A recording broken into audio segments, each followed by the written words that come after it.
यी एउटा सामान्य विभिन्न प्रकारका रङले लटपटिएका राजनीतिको नाउँमा कलरफुल गरेका पिउसो मात्रै हुने हो सांसद। उहाँहरूको काम यति हो कि अझै रोबोट त इन्टेलिजेन्स हुन्छ, यो त त्यति पनि छैन, रोबोट बराबर पनि इन्टेलिजेन्स छ। यो जसपा आइसकेपछि फेरि थप अर्को विवाद सुरु हुनेवाला छ जनमत पार्टी र विप्लव समूहको लागि। जसपालाई जसरी पनि फुटाएर प्रचण्डको ग्रुपलाई बाहिर राख्नको निम्ति केपीजीले जबरजस्त रूपमा यो चाहिँ ब्रेक पोइन्ट भन्ने जुन गेम खेल्नु भएको छ पोलिटिक्समा, र प्रचण्डजीले भने जस्तै कम्फोर्टेबल इन्डियन कम्फोर्टेबल टाइपको सरकार बनाउने नै प्रचण्डजीले भन्नु र प्रधानमन्त्रीज्यूले यहाँ गठन गरिदिनु त्यसको एउटा स्वरूप हो। मतलब प्रचण्डले भनेको कम्फोर्टेबल पार्टी चाहिँ केपीओले बनाउँदै हुनुहुन्छ हो, उहाँले भन्नुभयो, त्यो चाहिँ उहाँले पूर्णता दिँदै हुनुहुन्छ। जसपाकै पार्टीको सांसद भित्र छ रेशम चौधरी, किन त्यो रक्षा र गृहसँगै जोडिएको विषय हो र गृह र रक्षा नङ मासुको सम्बन्ध भएको मन्त्रालय हो। त्यसकारणले यो वार्ता अझै उहाँहरूको अलिक दिन जान्छ, कुरा सकेसम्म मिल्नेवाला छ। घाँटीमा अड्किएको जुन डल्लो बनाएको छन् यिनीहरूले विगतमा आफ्नै गल्तीबाट, यो अब बडा महँगो पर्यो हेर्नुहोस्। रेशम चौधरीकै मुद्दाबाट यहाँ धेरै पार्टी अझै फुट्नेवाला छ र धेरै तानिनेवाला छन्, धेरै विवाद हुनेवाला छ। रेशम चौधरी छुट्न नदिनलाई केपी सरकारलाई अप्ठ्यारो बनाउनको लागि शेरबहादुर देउवा र डाक्टर प्रकाश शरण महतले के भन्नुभयो जस्तै भने, त्यसो भए हाम्रो नेता विजय कुमार गच्छेदारमाथि लगाएको गलत आरोप, अफ्ताब आलमलाई लगाएको आरोप पनि त खारिजी हुनुपर्छ भनेर च्याखे थाप्दियो नेपाली कांग्रेसले। संसद डिजलमा गएन, फेरि डिजलमा गएन भने अध्यादेश आउँछ, अध्यादेश आएन भने संसद डिजलमा जान्छ। अध्यादेश जब प्रधानमन्त्रीज्यूले ल्याउनुहुन्छ अनि फेरि हाउस उठ्छ, उठिसकेपछि त्यो डन्डा साधिन्छ अनि फेरि डिजल बाहेक अर्को बाटो छैन। युरोपकै एक दुईटा पत्रकार यहाँ छन्, अमेरिकन पत्रकारहरू 5 जना यहाँ छन् जो यहीँकै नेवार्नी केटीहरू यहीँकै महिलासँग लिभिङ टुगेदर अनि त्यसपछि गएर तपाईँको रिलेसनसिप कायम गरेर यहाँ बसिरहेछन्। ललितपुरमा मात्रै तपाईँको सिआइएको पत्रकारहरू 4 जना छन्, काठमाडौँमा त 8, 9, 10 जना छन्, भक्तपुरमा तपाईँको 3, 4 जना देखिन्छ। सौरभजीले भन्न खोजेकै अन्नपूर्ण र कान्तिपुर, त्यसपछि गएर केही नेपालले खोलेका मिडियालाई उहाँले हो। नेपालको पोलिटिसियनलाई अब नेपाली जनताले गर्नुपर्ने एउटा अर्को कुरो, बिहारको पुलिसको कुरा जहाँसम्म ल्याउनु भयो, नेपालको पुलिस ढोबी चुटाइ गर्दैन, गाह्रो छ। नेपालको पुलिसमा त्यो डम्भ छैन। अर्जुको त्यो 2 अर्ब 19 अर्ब प्रचण्ड कमरेडको हो भने एमसीसी पास गराउनको लागि 90 करोड रुपियाँ जुन हिनामिना भयो, त्यो 90 करोडको पनि त हिसाब किताब खोज्ला त नेपाली जनताले, त्यो पनि त बाँकी रह्यो नि। सुरुवात हुँदाखेरि मानव जीवन गोप्य ठाउँबाट हुन्छ, अन्त्य हुँदा चाहिँ खुल्लामा। माधव नेपाल पनि पशुपति दर्शन गर्न आए भनेर यहाँ पनि पशुपतिमा आएर इन्टरभ्यू गर्नु पर्यो भन्ने सोच बनाउनु भयो क्या? अब माधव कुमार नेपालजी त पहिल्यै आउनुपर्ने, कतै बाटो बिराएर लाग्नु भयो कोरियातिर हैन, उहाँ चाहिँ लुकेर आउनु भएको रहेछ, बिहानै आउनु भएको रहेछ, तर कुनै सुरक्षाकर्मीले उहाँको चाहिँ फोटो लिनु पर्यो भनेर उहाँले एक्सपोज गरिदिनु भयो। पहिलो त हाम्रो राजनीतिक प्रशिक्षण गलत भयो। जति पनि कम्युनिस्टहरू भए, हाम्रो एकदम पुरातनवादी सनातन टाइपको जुन हिन्दू धर्मावलम्बीले विभेद गरिरहेको अवस्था, अधिकांश प्रशिक्षणहरू जनयुद्धकालमा पनि त्यो चाहिँ कतै न कतै क्रिस्चियनिटीबाट गाइडलाइन्स थियो। हैन, त्यो त भनियो नि टीका नलाउने,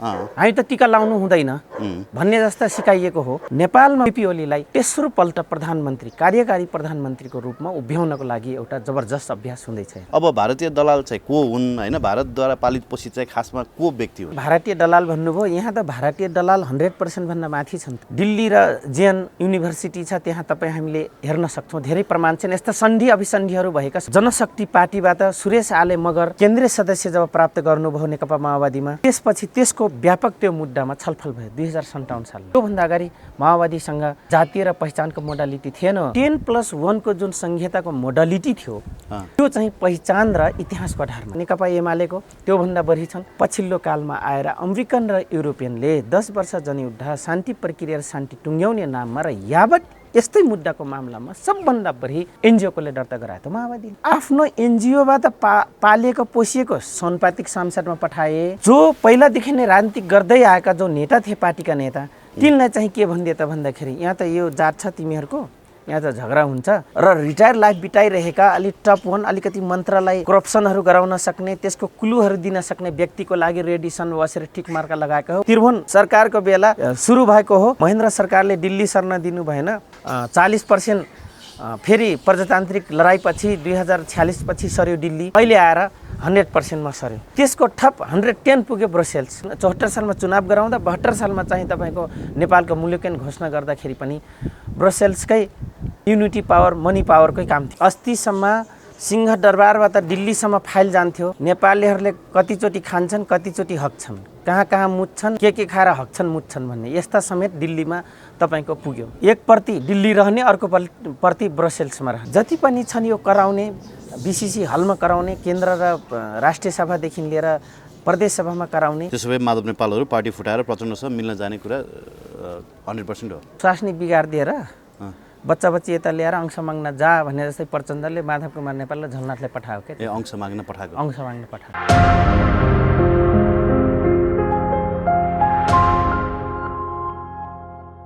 लानुरामजी हुनुहुन्छ हाम्रो साथमा। सर यहाँलाई स्वागत छ। हजुर नमस्कार, धन्यवाद। पशुपति प्राङ्गणमा पहिलोपटक अन्तर्वार्ता गर्दैछौँ। हजुर रमाइलो छ यहाँको माहौल होइन? अब यो सुरुवात हुँदाखेरि मानव जीवन गोप्य ठाउँबाट हुन्छ, अन्त्य हुँदा चाहिँ खुल्लामा हुन्छ। यो चाहिँ फेरि मानव विकासको सुरुवात र अन्त्यको र हिन्दू धर्मावलम्बीहरूको अधिकांश यो मृत्युस्थल हो।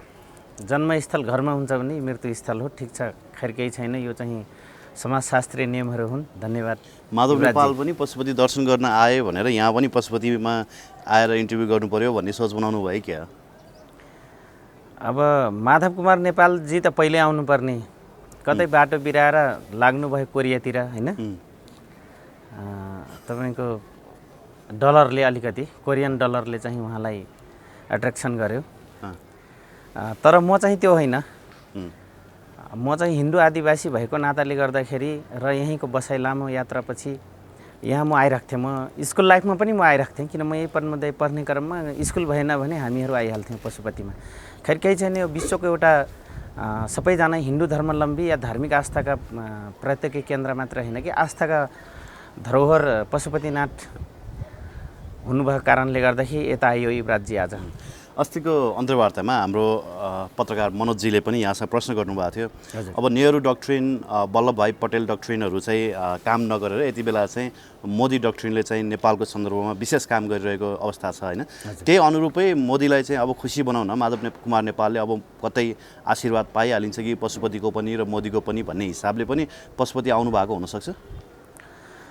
एकदम चासोको विषय रह्यो यो।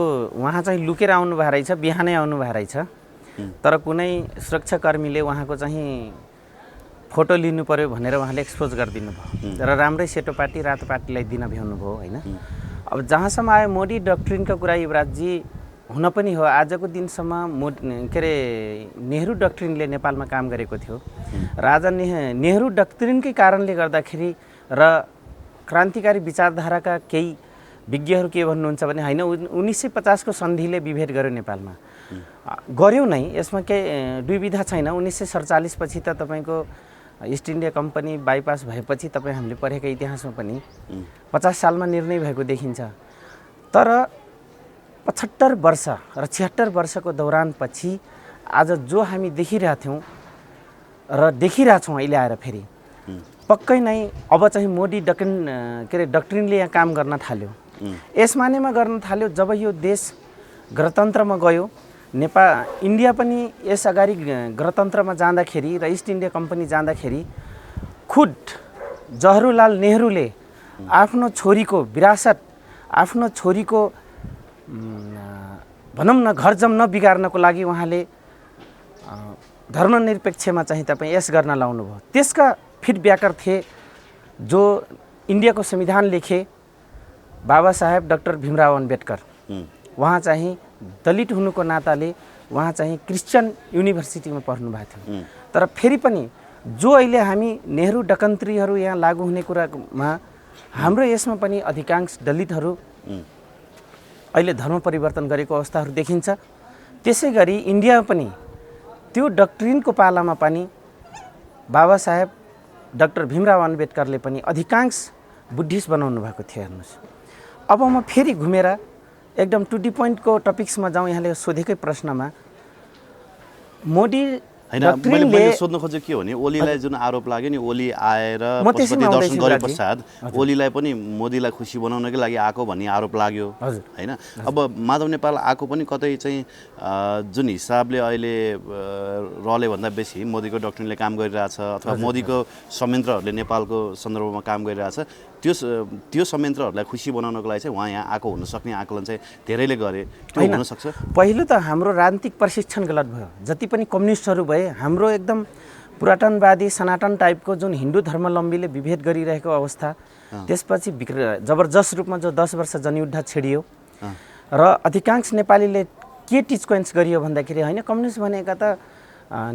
ऊ नै हुन्छन्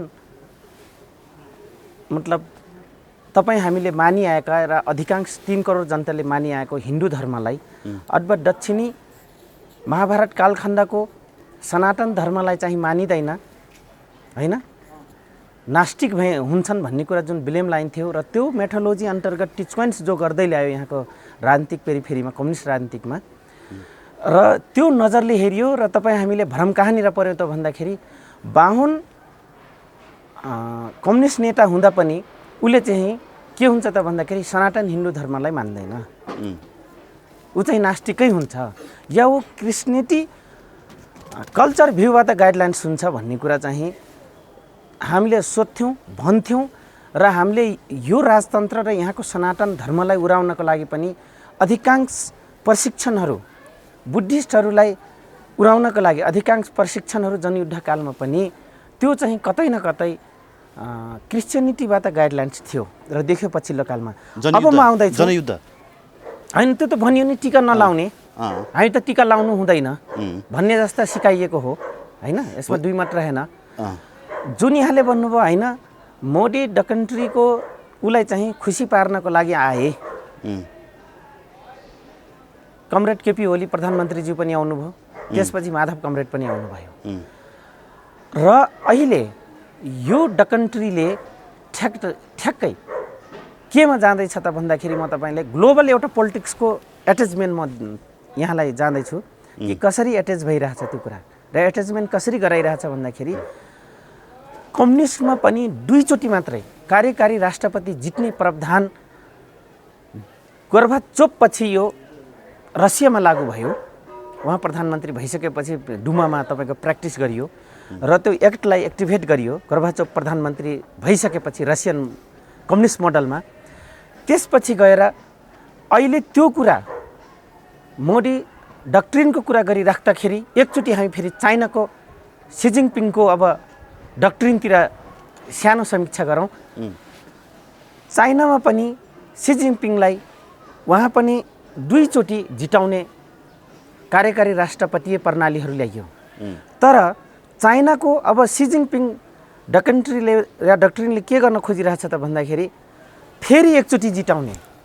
रसियामा पनि अहिले भएको राष्ट्रपतिलाई तेस्रोपल्ट जिताइएको छ पुटिनजीलाई हैन। अब इन्डियाको पनि एकचोटि जाउँ समीक्षा गरौँ मोदीजीको डक्ट्रिनलाई हेर्ने हो भने या मोदीजीको अब पोलिसी हेर्ने हो भने चलाउने सिस्टम हेर्ने हो भने दक्षिण एसिया र विश्वको ग्लोबल पोलिटिक्स मार्केट रिलेसनसिप यी सबै कुरा हेर्ने हो भने त्यहाँ पनि मोदीजीलाई जबरजस्त रूपमा अब तेस्रोचोटि कार्यकारी प्रधानमन्त्री जिताउने एउटा प्र्याक्टिस र अभ्यास र जबरजस्त रूपमा त्यो चाहिँ धाराहरू भित्र लोकसभा र विधानसभा हुँदै दुईटैमा पास गराउने एउटा गोप्य रणनीति तय गरिएको छ। तपाईँले भन्न खोजेको छ नि दक्षिण र पश्चिममा जुन अतिवादको नारा लिएर चाहिँ सत्तामा टिकिरहने खेल चलिरहेछ र अन्य ग्लोबल पोलिटिक्समा पनि जुन किसिमको खेल चलिरहेछ त्यसकै प्रभाव चाहिँ नेपालको राजनीतिमा पर्यो र ओलीलाई पनि त्यसै गरी सत्तामा टिकिरहने एउटा हौसला पनि मिलेको छ र केही शक्तिहरूले समर्थन पनि गरिरहेका छन्। यही भन्न खोज्नुभयो? लगभग हो, यही नै हो। मैले तपाईँले त्यही भन्न जाँदैछु कि उहाँ दुईचोटि प्रधानमन्त्री बनिसक्नुभयो। अब उहाँलाई टिकाउनको निम्ति 2079 हो हाम्रो चुनाव हुने लोकल इलेक्सन स्थानीय सरकारको, त्यसपछि गएर केन्द्र र प्रदेश अबको दिनमा हुनेवाला छ 2080 सालमा।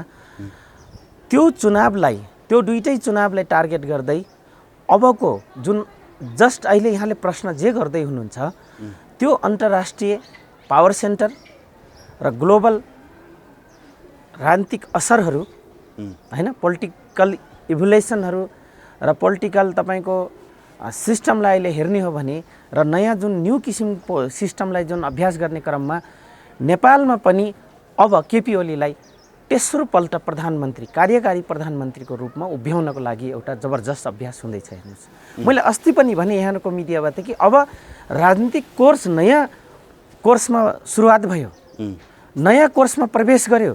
त्यो दिन प्रवेश गर्यो जुन दिन ठ्याक्कै संसदलाई बिउटाइयो। यसरी बिउटाइयो कि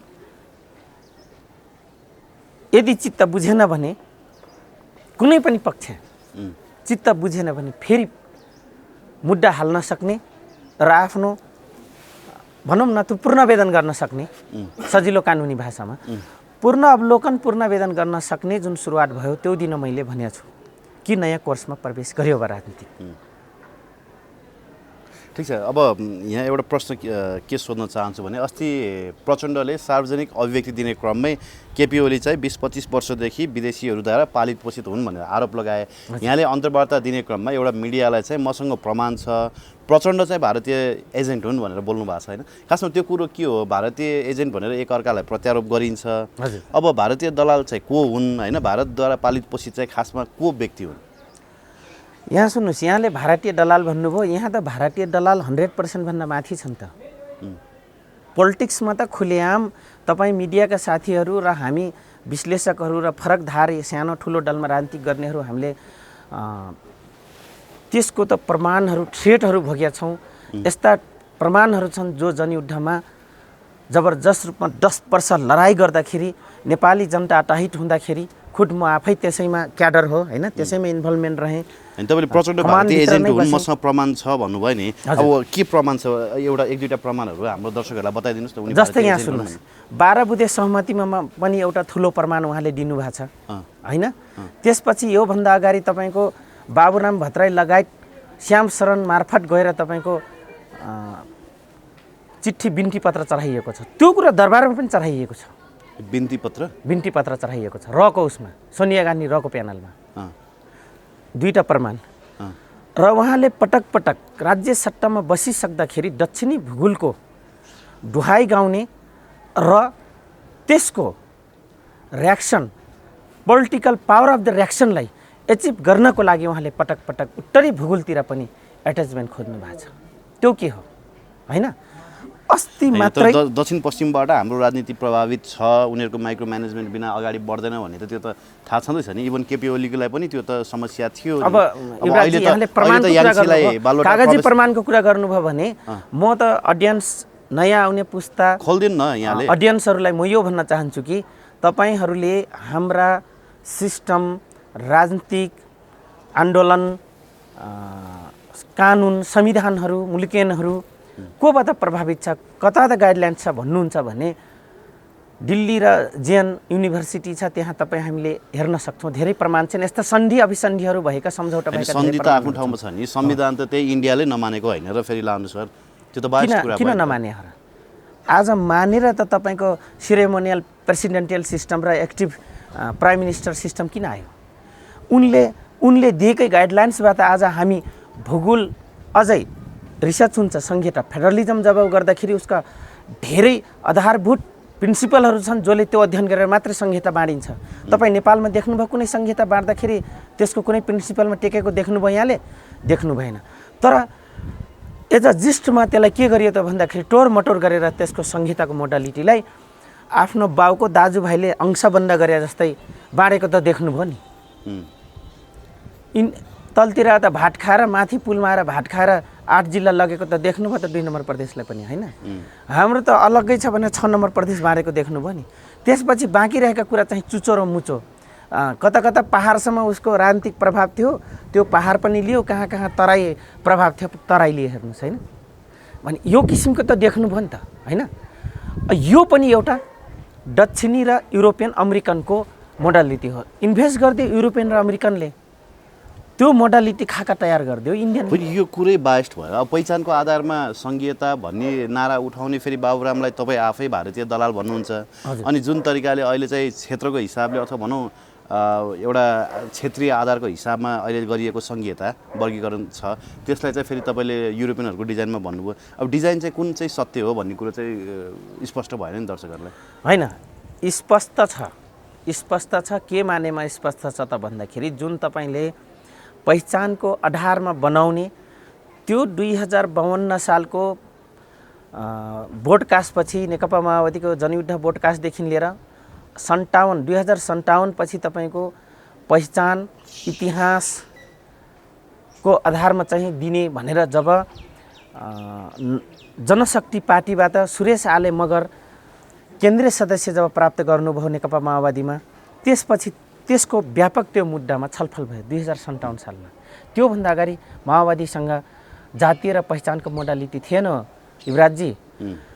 अब जे यहाँले प्रश्न गर्नुभयो कि होइन यसलाई त बाइपास गरियो क्षेत्रीयको आधारमा यसलाई चाहिँ मोडलमा संहिता बाँडियो। क्षेत्रको आधारमा यदि संहिता बाँडियो भने र इन्डियन मोडालिटीमा बाँडियो भने इन्डियाको फेरि र चाइनाको पृथक मौलिकताको आधारमा तपाईँको संहिता बाँडिया छ युवराजजी। तर नेपालमा यहाँ मलाई यो भनिदिनुहोस् र उनका मटियारहरूले यो भनिदियोस् इतिहास पहिचान कहाँनिर चुक्यो त्यसपछि क्षेत्रीयको आधारमा यदि संहिता बाँडे भने कुन चाहिँ हो त संहिता। सुदूरपश्चिम प्रदेश भन्यो मानौ एकछिन म त्यहाँबाट प्रतिनिधित्व गर्छु। सुदूरपश्चिम प्रदेशमा तपाईँले के देख्नुभयो प्राकृतिक आधार के छ इतिहास त धेरै छ नि। पृथ्वीको उत्पत्तिदेखि त्यहाँका प्राकृतिक स्रोत र उत्पत्तिका ठाक ठलोहरू मानव सभ्यताका धर्म कर्म र संस्कृतिका सभ्यताका धेरै कुरा छन्। तर सुदूरपश्चिमै प्रदेश राख्नुपर्ने तपाईँले के अध्ययन र तपाईँले म पत्रकार बन्धुहरूलाई भन्छु के चाहिँ त्यसमा उ छ भनौँ न एउटा कुनै पनि चिज नामाकरण गर्दा एउटा शब्दलाई गर्दाखेरि शब्द के हुन्छ भने मिनिङफुल हुन्छ हो। कुनै पनि चिजको नामाकरण गर्दा मिनिङफुल र त्यसको स्वरूप हुन्छ। अब सुदूरपश्चिम प्रदेश नामाकरण गर्दाखेरि के चाहिँ त्यसको मिनिङ छ ल भन्नुहोस् तपाईँले। त्यसको नामाकरणमा त तपाईँहरूसँग अझै पनि रिजर्भेसन छ नि त। तपाईँहरूले त्यसलाई प्रदेश स्तरबाटै नामाकरण त चेन्ज गर्न सकिन्छ नि। कतिपय प्रदेशहरू अहिले पनि त नाम बिनाकै छन् अघोषित छन् होइन। यहाँ त के देखियो भने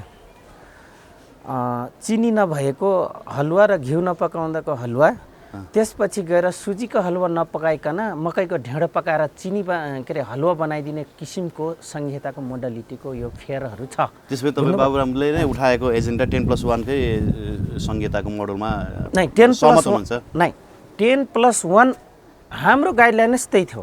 तर 10+1 को जुन संहिताको मोडालिटी थियो त्यो चाहिँ पहिचान र इतिहासको आधारमा थियो र त्यही नै कुरा जात जाति लड्छन् यहाँ सबै जात जाति लड्छन् भनेर त्यसलाई ल्याइएन। त्यो फेरि युरोपियन युनियन र अमेरिकनले के भन्यो भने होइन नेचुरल रिसोर्सेसको आधारमा पो संहिताको मोडालिटी कोर्नुपर्छ स्केचिङ ल्याउनुपर्छ यो त केही पनि छैन हिस्ट्रिकली केही पनि छैन भनौँ।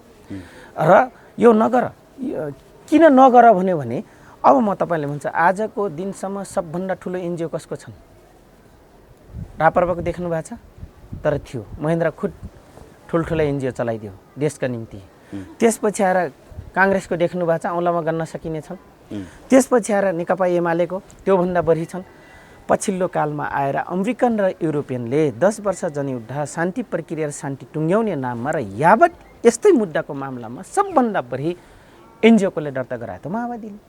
त्यसपछि गएर उनीहरूले यी यावत मुद्दाहरू उठाइसकेपछि यो अब थप कन्ट्राडिक्सन हुन्छ हाम्रो पैसा पनि इन्भेस्ट पनि वेस्ट जान्छ भनेपछि उनीहरूले थप नेचुरल संहिताको मोडालिटीमा भ्यूहरू भर्न थाले। हेर्नुहोस् कस्तो भ्यू भर्यो भने आफ्नो एनजिओबाट पालिएको पोसिएको के अरे सौनपातिक सांसदमा पठाए जो पहिलादेखि नै राजनीतिक गर्दै आएका जो नेता थिए पार्टीका नेता तिनलाई चाहिँ के भनिदिए त भन्दाखेरि यहाँ त यो जात छ तिमीहरूको यहाँ त झगडा हुन्छ त्यस कारणले यो किसिमको मोडल बनाऊ न संहिताको। फेरि संहिता दिएन भने तिमीहरू 10 वर्ष जनयुद्ध लडिहाल्यो जनता त मान्दैन तर यता देऊ नामको मात्रै भए पनि देऊ।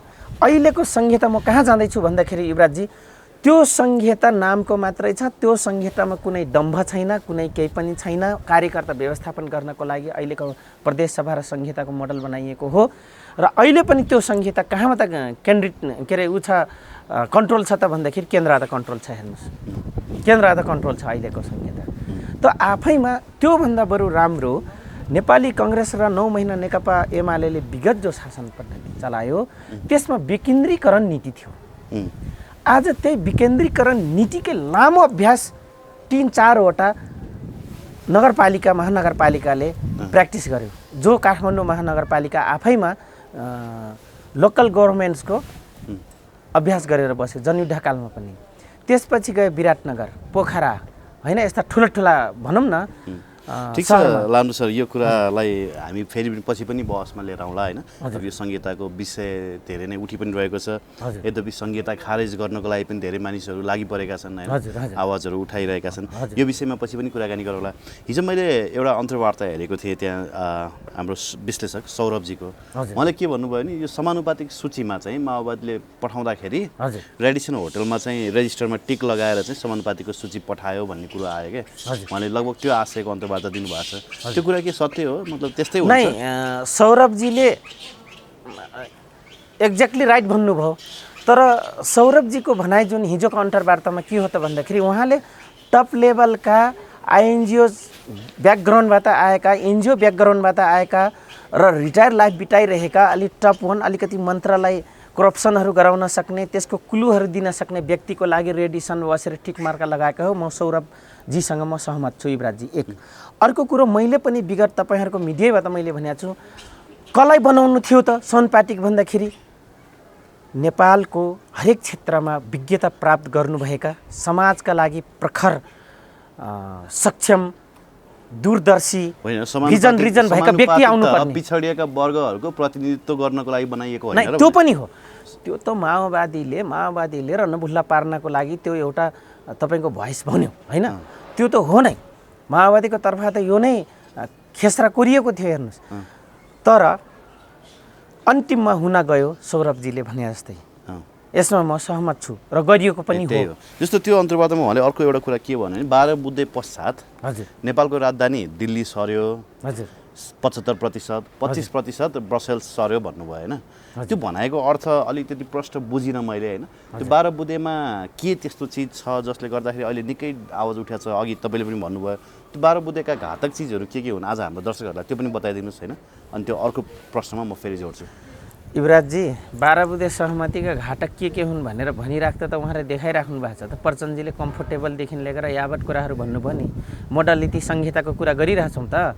अन्तिममा सबभन्दा घातक, यहाँ सुन्नु, सबभन्दा घातक र सबभन्दा तपाईँको फाइदा भन्ने बेफाइदा भन्ने 12 बुद्धे सहमति आफैमा जनताको जनवादसँग रक्त रञ्जित लडाइँसँग साँतेको हो हेर्नुहोस्।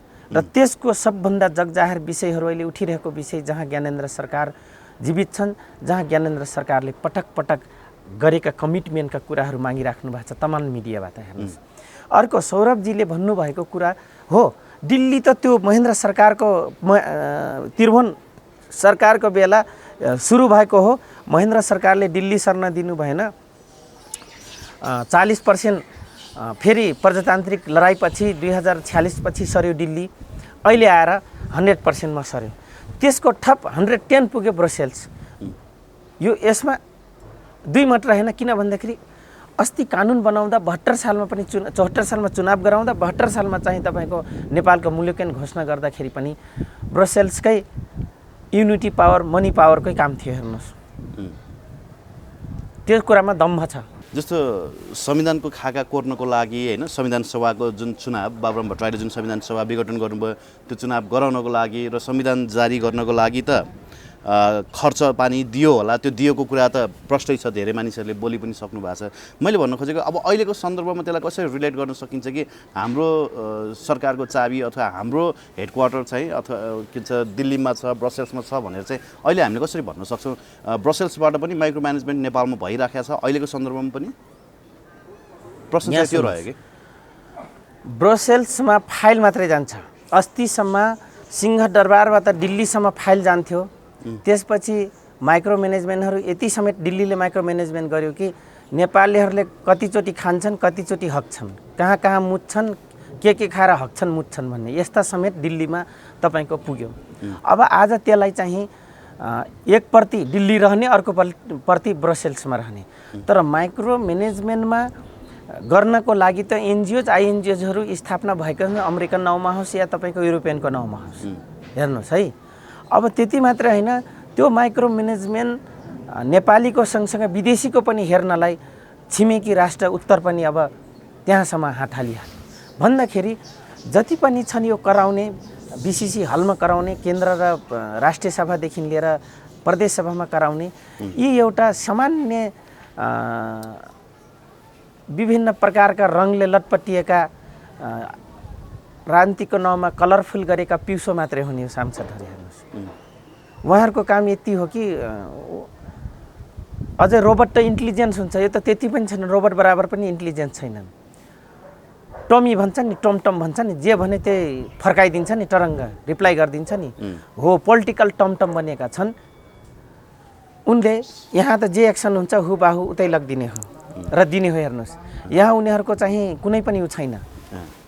जस्तो अर्को एउटा इन्ट्रेस्टिङ कुरा पनि त्यहाँ उहाँले के गर्नु भने केही पत्रकारहरू पनि भेस्टेड इन्ट्रेस्ट बोकेर डिजाइनमै नेपाल छिरेका छन् कहीँबाट भनेर उहाँले को प्रति टार्गेट गर्नुभयो मैले त्यति स्पष्ट त बुझिनँ। तर उहाँले जुन भन्नुभयो नि त्यो कुरामा दम छ, केही पत्रकारहरू पनि त्यसरी प्रयोग भएका छन्, बाहिरबाट आएका पत्रकार एकदमै होइन, बाहिर मात्र होइन, नेपालबाटै परिचालित छन्।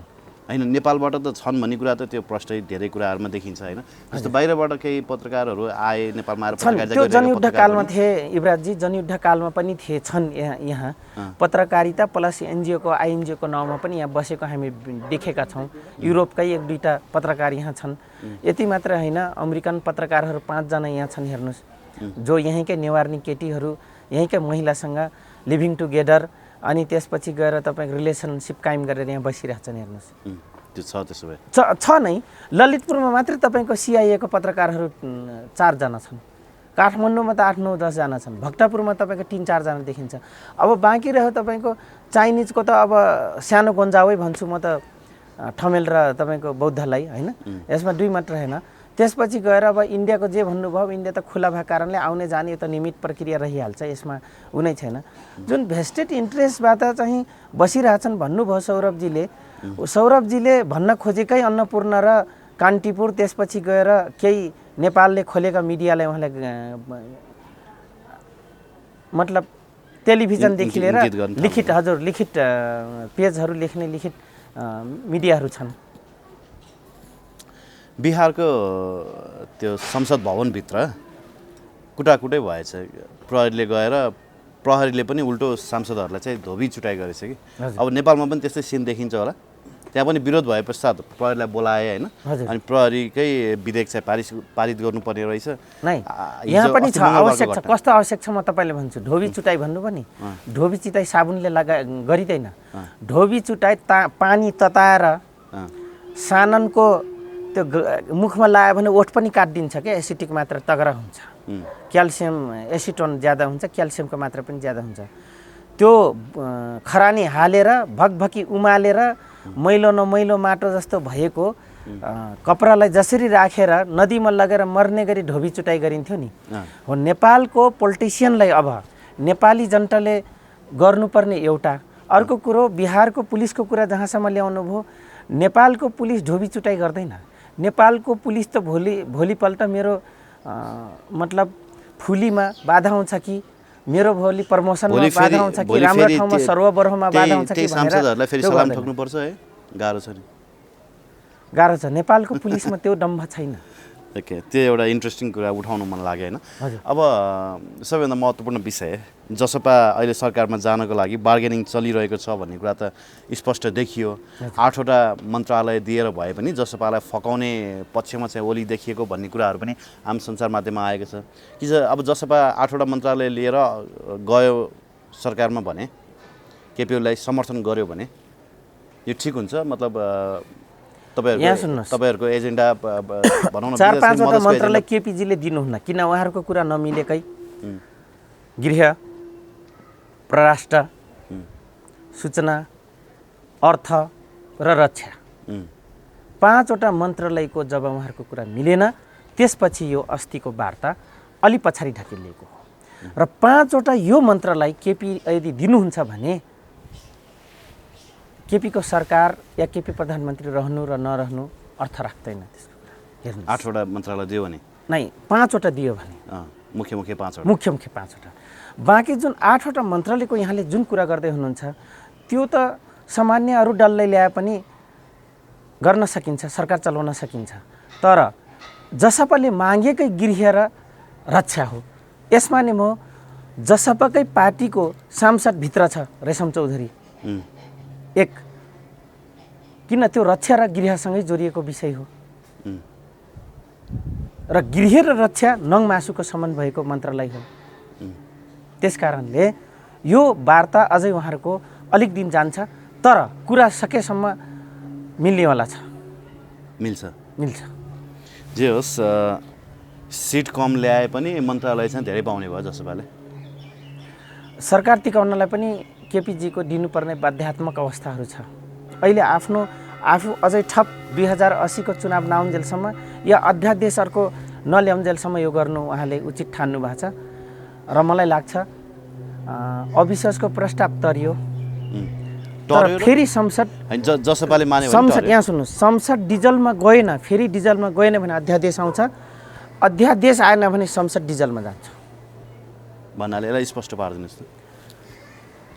जुन सर्वोच्च अदालतले पूर्ण गठन गरिदियो या पूर्ण उल्झाइदियो उनीहरूको 300 रिटलाई हेर्दाखेरि, जुन पूर्ण गठित गरिदियो व्यवस्थापिकालाई संसदलाई, त्यसमा के छ त भन्दाखेरि चित्त नबुझ्दा फेरि पूर्ण अवलोकन गरिने एक, त्यस कारणले डिजल हुन्छ। अर्को के गरे त भन्दाखेरि अविश्वासको प्रस्ताव राख्नलाई त्यसले अर्को फेरि, किन यहाँ त नजिर छ नि त, काहीँ नभएको जात्रा त हारी गाउँ भन्ने यही नेपालमै हुन्छ हेर्नुहोस्। त्यो नहुँदा बावजुद पनि अर्को चाहिँ तपाईँको अविश्वासको प्रस्ताव हाल्नेवाला छन्।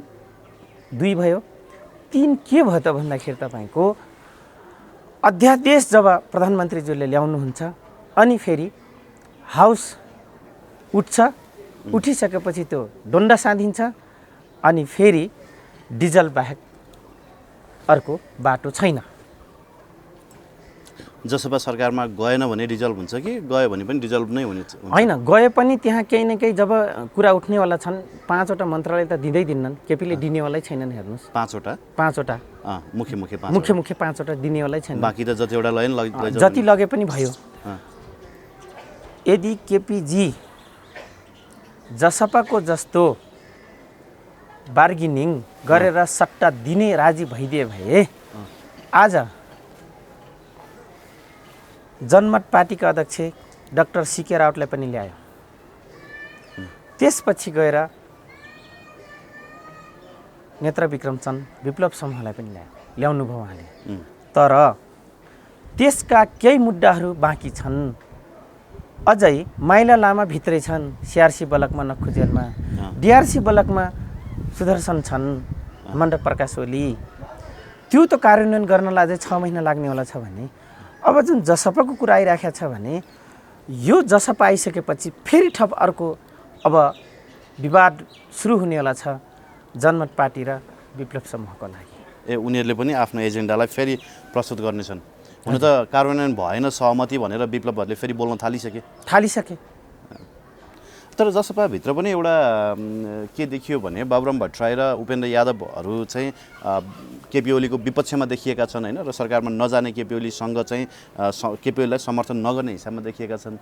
उपेन्द्र यादवले अस्ति संसद भवन अगाडि दिएको अभिव्यक्तिले त उनीहरू बीच पनि लगभग फुटकै सङ्घारमा छन् उनीहरू पनि भन्ने कुरा देखियो होइन। तपाईँ हामीले सहजै एउटा के गरौँ भन्दाखेरि राजेन्द्र महतो, महन्त ठाकुर काङ्ग्रेसी लेगेसी राख्ने व्यक्ति हुन्, काङ्ग्रेस ब्याकग्राउन्डबाट आएका हुन्, काङ्ग्रेसबाटै राजनीति गरेका हुन्। काङ्ग्रेसको नाम नभए पनि खोल ओढेका नकाब ओढेका राजेन्द्र महतो हुन्, यसमा 2 मत रहेन। यी व्यक्तिहरू केपीसँगै राज्य सत्तामा बसेका र त्यो लेगेसी बोकेका व्यक्ति हुन्। पार्लियामेन्टको सिस्टमभन्दा बाहिर नजाने एक संशोधनवादतिर उन्मुक्त भइसकेका र टप लेभलमा पुगिसकेका पार्टीका क्याडर हुन्। अब जहाँसम्म डाक्टर बाबुराम भट्टराई र उपेन्द्रको कुरा यहाँले ल्याउनु भयो, डाक्टर बाबुराम भट्टराई संस्थापक अध्यक्ष हुन् नेकपा माओवादीको भने उपेन्द्र यादव मधेसी मुक्ति मोर्चाको महासचिव हो। त्यस कारणले उहाँहरू प्रचण्डतिर हो, जाने नै हो। अब तपाईँ हामीले कता जान्छन् भन्ने आँकडा गर्ने विषय दुईटा रह्यो। को हुन् त ती अशोक राई र राजेन्द्र महर्जन। ए अशोक राई पनि यता जान्छन्। लगभग मलाई के लाग्छ भन्दाखेरि यदि मन्त्रालयमा उहाँहरूको पनि अंशबन्ध मिल्यो भने राजेन्द्र महर्जन र अशोक राई फेरि यही महन्त ठाकुर र राजेन्द्र महतोसँगै टाँसिने गाइडलाइन्स र लेगेसीबाट आएका पात्रहरू हुन्। त्यस कारणले अब दोस्रो बोल्ट कुरा के हो भन्दाखेरि जसपालाई जसरी पनि फुटाएर प्रचण्डको ग्रुपलाई बाहिर राख्नको निम्ति केपीजीले जबरजस्त रूपमा यो चाहिँ ब्रेक पोइन्ट भन्ने जुन गेम खेल्नु भएको छ पोलिटिक्समा, यो तपाईँ हामीले सजिलै नजरअन्दाज गर्न के सक्छौँ भन्दाखेरि त्यो ब्रेक हुन्छ र यहाँ जोडिन्छ र सरकार बन्छ भन्ने मेरो आजको दिनसम्म, भोलि फेरि 12 बजेपछि के हुन्छ म यो भन्न सक्दिनँ, तर आजको दिनसम्म तपाईँ हामीले भाइरल भएका न्युजहरू मिडियाहरू बैठक बसिरहेको, अघि एक झप मिडियामा नआइकन तपाईँको 8-9 बजे बैठक बसेको थियो, मिडियाका साथीहरू कति फुक्नु भयो, अघि बिहानैमा हामी कहाँ पनि खबर आएको छ होइन। त्यो कहाँसम्म भयो अहिले यो 3-4 बज्दाखेरि कहाँसम्म टुङ्ग्यो यो त थाहा भएन, तर सरकार केपी प्रधानमन्त्री नै रहिराख्नु हुने उहाँको इच्छा र थप विमतिमा रहेका पार्टीलाई सरकारमा ल्याउने र प्रचण्डजीले भने जस्तै इन्डियन कम्फोर्टेबल टाइपको सरकार बनाउने नै प्रचण्डजीले भन्नु र प्रधानमन्त्रीज्यूले यहाँ गठन गरिदिनु, त्यसको एउटा स्वरूप भइरहेको छ। मतलब प्रचण्डले भनेको कम्फोर्टेबल पार्टी चाहिँ केपीओले बनाउँदै हुनुहुन्छ हो, उहाँले भन्नुभयो, त्यो चाहिँ उहाँले पूर्णता दिँदै हुनुहुन्छ प्रचण्डको एजेन्डालाई। एक अर्को कुरो दम्भ के छ भने यस शब्दमा कम्फोर्टेबल इन्डियन बनाउनु भनेको धर्मनिरपेक्षको पक्षमा उठ्ने केही शक्तिहरू र संहिताको खारिजी मुद्दा उठाउने एक शक्तिहरू, ती शक्तिलाई पनि यस बनाउनको निम्ति उहाँले घुमाउरो पाराले प्रचण्ड कमरेडले भनेको कम्फोर्टेबल सरकार अथवा तिनका मुद्दा इन्डियाले भने जस्तो मुद्दालाई यस बनाउने र तिनका पात्रहरू इन्भल्भमेन्ट गराइदिने, रिप्रेजेन्ट गराइदिने किसिमको भर्सन लिएर आएको व्यक्ति इन्भल्भमेन्ट गराउने भन्ने प्रचण्डजीले बोल्नु भएको हो। तर त्यो पूर्णता सकेसम्म केपीजीले पूर्णता दिएर इन्भल्भमेन्ट गराएर त्यो किसिमको सरकार गठन गरेर जस लिनको लागि उहाँ तयार हुनुहुन्छ। ओके, अब दुवै पक्ष होइन, यता उपेन्द्र यादव पक्ष पनि राजेन्द्र महतो र महन्त ठाकुर पक्ष पनि एउटा मुद्दामा चाहिँ उनीहरूको समानता छ, त्यो भनेको रेशम चौधरीको रिहाई होइन। हजुर, अब के लाग्छ, केपीओले मान्छन् रेशम चौधरीलाई रिहाई गर्छन्? रेशम चौधरीको मुद्दा सँगसँगै यहाँ सुन्नु बडा गम्भीर विषय छ। चुकिसकेछन्, सबैजना चुकेछन्। रेशम चौधरीको मुद्दा सँगसँगै जबरजस्त रूपमा सबै पार्टी कहाँ चुक्या छ। मैले पटक भनेको छु तपाईँहरूको मिडियाबाट कि हामी रेशम चौधरीको मुद्दा ठुनिराख्दा के उठाउँदा के, त्यस कारणले घाँटीमा अड्किएको जुन डल्लो बनाएछन् यिनीहरूले विगतमा आफ्नै गल्तीबाट, यो अब बडा महँगो पर्यो हेर्नुहोस्। रेशम चौधरीकै मुद्दाबाट यहाँ धेरै पार्टी अझै फुट्नेवाला छ र धेरै तानिनेवाला छन्, धेरै विवाद हुनेवाला छ। पावर सेन्टर थप त्यसको डिजाइन। त्यसो महन्त ठाकुर र राजेन्द्र महतोहरू रेशम चौधरीको मुद्दा सुनवाई नभए पनि सरकारमा जान्छन्, यो कुरा ग्यारेन्टी गर्दा हुन्छ? केपी कमरेडले प्रधानमन्त्रीज्यूले यही भन्नुभएको छ कि पहिला सरकारमा आउनुहोस्, फाइलिङ ड्रिल गरौँ न। वार्ता भने त नेगोसिएसन र कम्प्रोमाइजका विषय हुन्छन्, take and give and check and balance हो वार्ता भन्ने कुरा हेर्नुहोस्। त त्यसमा अडिक हुनुहुन्छ उहाँ। र अझै म तपाईँलाई भन्न चाहन्छु, त्यसैले त रेशम चौधरी छुट्न नदिनलाई केपी सरकारलाई अप्ठ्यारो बनाउनको लागि शेरबहादुर देउवा र डाक्टर प्रकाश शरण महतले के भन्नुभयो जस्तै भने, त्यसो भए हाम्रो नेता विजय कुमार गच्छेदारमाथि लगाएको गलत आरोप, अफ्ताब आलमलाई लगाएको आरोप पनि त खारिजी हुनुपर्छ भनेर च्याखे थापिदियो नेपाली कङ्ग्रेसले। त्यस कारणले गर्दाखेरि यो विवाद पनि थप लम्बिनेवाला छ र तपाईँहरूले अझै यसका धेरै नाटक मञ्चनहरू, धेरै नाटकहरू, त्यसका धेरै कथा वस्तुहरू हामीले हेर्नेवाला छौँ र हुन पनि बाँकी छ। केपीओले त्यसैलाई काउन्टर दिनको लागि पनि आर्जु देउवाको 2 अर्बको अकुत सम्पत्ति भनेर बाहिर निकालेको? भर्खरै सञ्चार माध्यमहरूमा उहाँले चाहिँ यसो छ राष्ट्रिय हेर्नुहोस्, अनुसन्धान 2 अर्बको जुन मुद्दाको कुरा आयो, 2 अर्बका मुद्दाको कुरा गर्नुहुन्छ भने म अलिकति तपाईँले भन्नु हो राज्य सट्टामा पटक पटक शेरबहादुर देउवा बस्नुको कारणले गर्दाखेरि एउटा हातले एउटा लट्ठीले हिर्काउने अनि अर्को हातले चाहिँ आइज बाबु भनेर फकाउने त्यो टाइपको ट्यालेन्ट देखियो कि त्यसलाई ट्यालेन्टै भन्नुपर्छ। त्यो त राजनीतिकमा कुटिल भनेको कुटिलता होइन, कुटिलता भनेकै त्यही हो। उहाँले कुटिलताको व्यवहार देखाउनु भएको छ र कुटिलपूर्वक प्रस्तुत हुनुभएको छ। मैले कहाँनिर केन्द्रित हुँदै थिएँ भने युवराजजी, अर्जु देउबाको त सम्पत्ति त्यही केन्द्रीय कारागार र तपाईँको सिभिल महल बनेको देखिनको तलको जम्मै महिला केन्द्रीय कारागार तपाईँको भद्रबन्दी, त्यो त उनको सम्पत्ति हो नि। तर अकुत देखिएको मात्रै 2 अर्ब भन्ने कुरो आयो क्या, त्यो पनि राष्ट्रिय अनुसन्धान विभागले चाहिँ पत्ता लगाएको। ए युवराजजी, त्यो चाहिँ एक छडी मात्रै हो। कोक्लेटो पैसा नकमाउने जति न्यायाधीश लगेर ठन्काउने त्यही अख्तियारमा त हो नि। हामीले नजानेको हो र, टप लेभलको ब्युरोक्रेसीको सिस्टम नजाने हो र लालु चौधरीले अख्तियारमा पुगेकै छैन यो कुरो। पुगाउनलाई त ब्रिज बनेको। तपाईँ हामीले बोलिदिउँ, तपाईँहरूको थर्ड आँखाले चाहिँ जनताको कान र आँखा पुर्याइदियोस् भनेर बोलिदिएको त हो नि। हेर्नुहोस्। ओके सर, अब यहाँ सुन्नुहोस्, म जाँदा जाँदै एउटा भन्छु, त्यसो भए यस्ता धेरै कुरा छ र धेरै आफूले गल्ती गरिराख्नु भएको छ सट्टामा बस्ने नेताजीहरू। अर्जुको त्यो 2 अर्ब 19 अर्ब प्रचण्ड कमरेडको हो भने अब एमसिसी पास गराउनको लागि 90 करोड रुपियाँ जुन हिनामिना भयो, त्यो 90 करोडको पनि त हिसाब किताब खोज्ला त नेपाली जनताले। त्यो पनि त बाँकी रह्यो नि त, त्यसको पनि कुरा त उठिरहेको छ होइन। त्यो पनि त उठ्न सक्छ नि त, उठ्छ नि। ढिलो चाँडो कुरा त हो, आज नउठ्ला भोलि उठ्ला, भोलि नउठ्ला पर्सि उठ्ला होइन। नेपाली जनताले आज नखोल्दैन भोलि पर्सि त खोजिहाल्छ। आखिर नेपाली जनताको 3 करोडको टाउकै गनेर आएको त हो त्यो मिलेनियम च्यालेन्ज कर्पोरेसन। टाउको मूल्य भएर नै आएको हो। त्यस कारणले गर्दाखेरि बोल्दाखेरि त्यो पनि उहाँहरूले विचार गर्ने पर्ने हुन्छ। हेर्नुहोस्। ओके सर, अब जाँदा जाँदै नि एउटा कुरा, अब माधव नेपालले पशुपति आउनुभयो, उहाँलाई आशीर्वाद मिल्यो मिलेन थाहा भएन होइन। हजुर।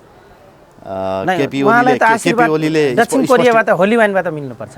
होली वाइनको पास्टरले आशीर्वाद दिएपछि बल्ल उहाँ सत्तामा जाने। मोदीकै आशीर्वाद चाहिने भयो होइन। मैले भन्न खोजेको चाहिँ कुरो के हो भने, अब केपी ओलीले उहाँहरूसँग स्पष्टीकरण माग्नु भएको छ होइन।